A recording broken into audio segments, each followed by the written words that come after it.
December 1944. For the German soldiers shivering in the Ardennes forest, war had become a familiar hell. They understood the shriek of incoming shells, the frantic dive into a foxhole, the comforting tremor of the earth as an explosion hit meters away. They knew the mathematics of survival, but on the morning of December 16th, all that knowledge became useless. The shells screaming towards them weren't playing by the rules. They never landed. Instead, they burst open in the sky above, tearing the air apart. For a soldier on the ground, it was as if the heavens themselves had turned against them, raining down a perfect, merciless cone of razor-sharp steel. There was no escape.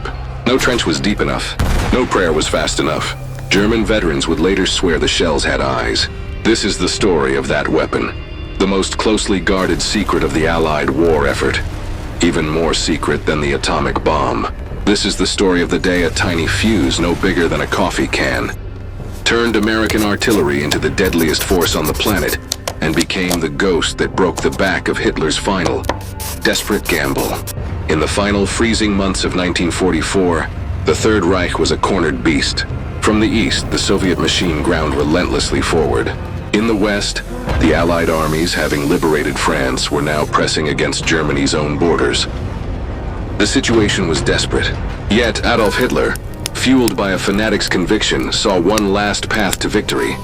He would gamble everything on a single, overwhelming blow. The plan was audacious, bordering on insane.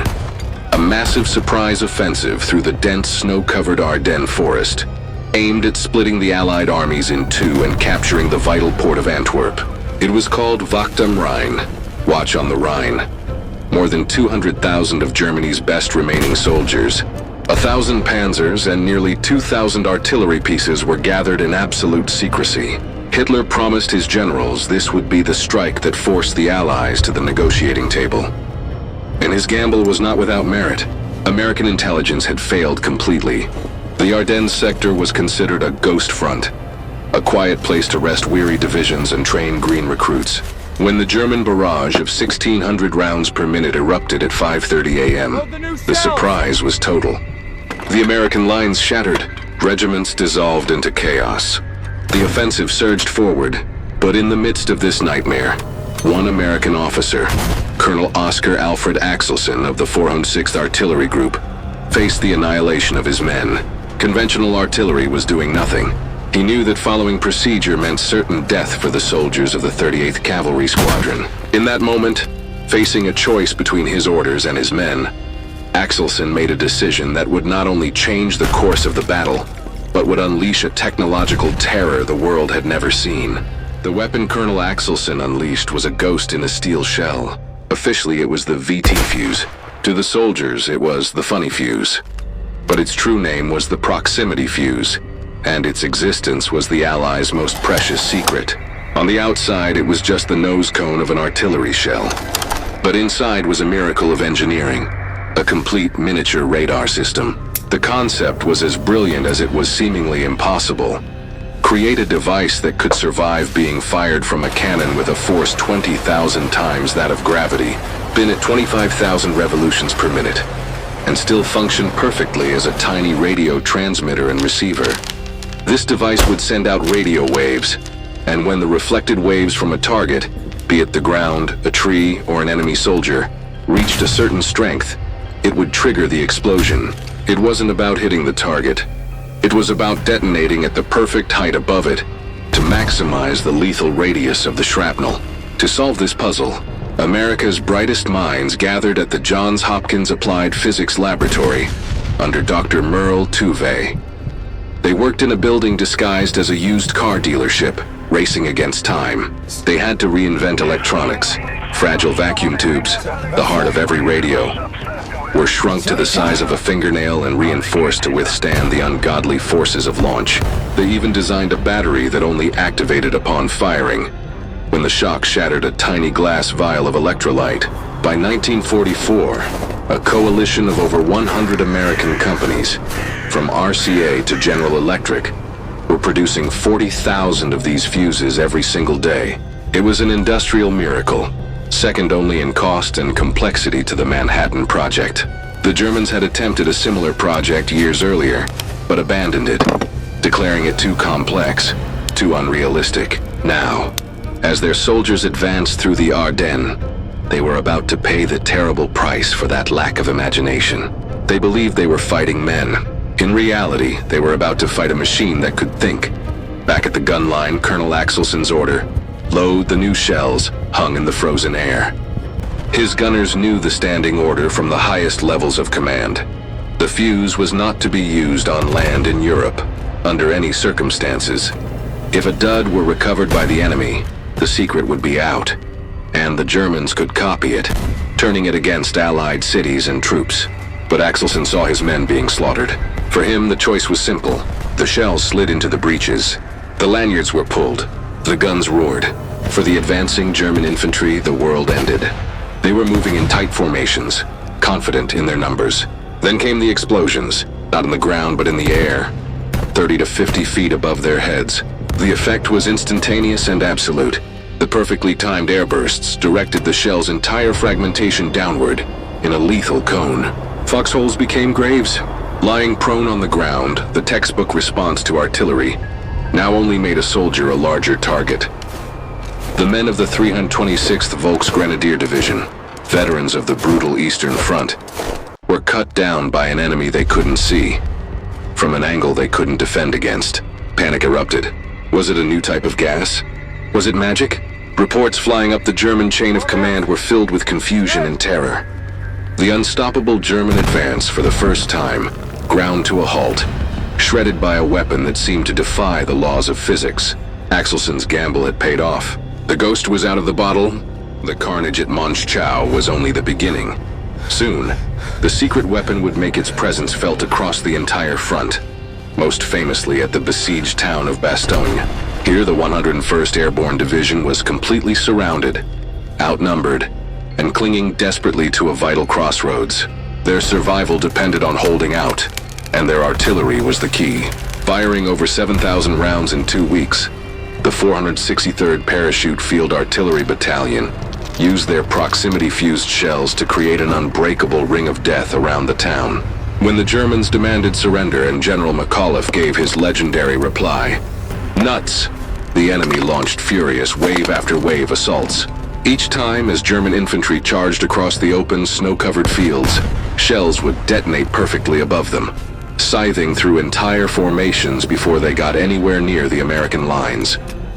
The 969th Artillery Battalion, a segregated African-American unit, carved their place in history here, delivering relentless, devastatingly accurate fire that sealed Bastogne's perimeter.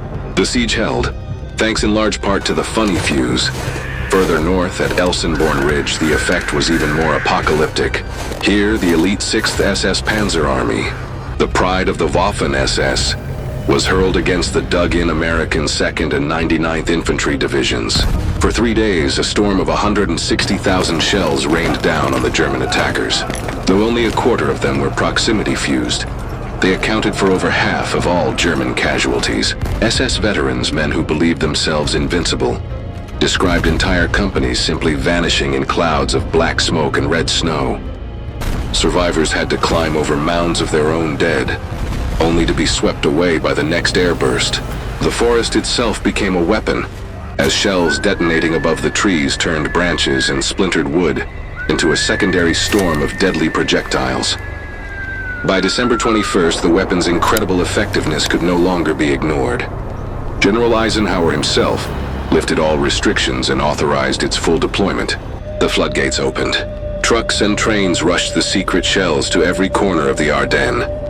The tide of the battle had turned. For the German army, there was no answer. Spreading out made them vulnerable. Clustering together meant annihilation. Courage was meaningless.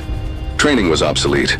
They were fighting not just soldiers, but a lethal, invisible intelligence raining death from a silent sky. Hitler's great gamble was drowning in a storm of steel.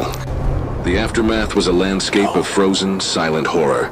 General George S. Patton, whose Third Army raced north to relieve Bastogne, witnessed the fuse's power firsthand.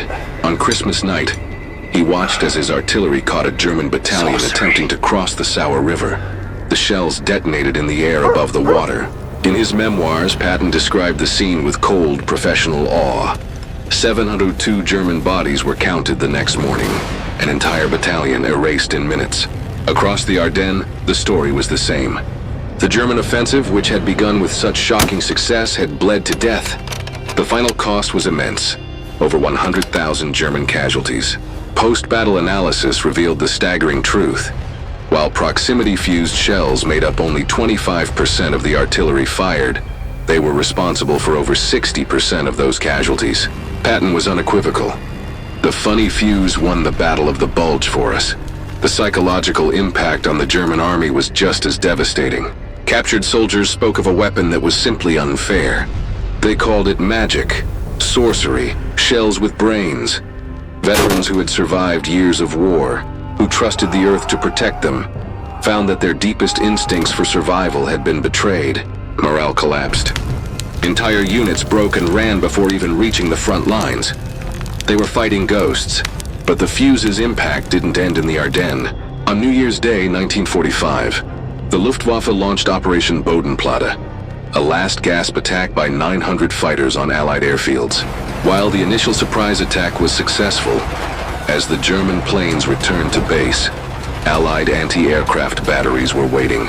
Armed with proximity fuses, the guns no longer needed a direct hit. They just had to get a shell near a plane. The sky filled with perfectly timed explosions. Of the 277 German planes lost that day, 172 were swatted from the sky by anti-aircraft fire. The Luftwaffe never recovered. The legacy of the proximity fuse extended far beyond the end of the war. It was the birth of smart weaponry, the principles developed in that secret lab. Miniaturized electronics, rugged components, and autonomous decision-making at the point of impact became the foundation for everything that followed. Guided missiles, smart bombs, and the entire architecture of modern technological warfare.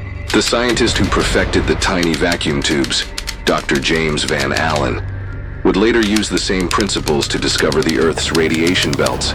The secret project that began in a fake used car dealership had not only helped win the war, but had also opened the door to the space age. In the end, the proximity fuse was more than a weapon. It was a revolution.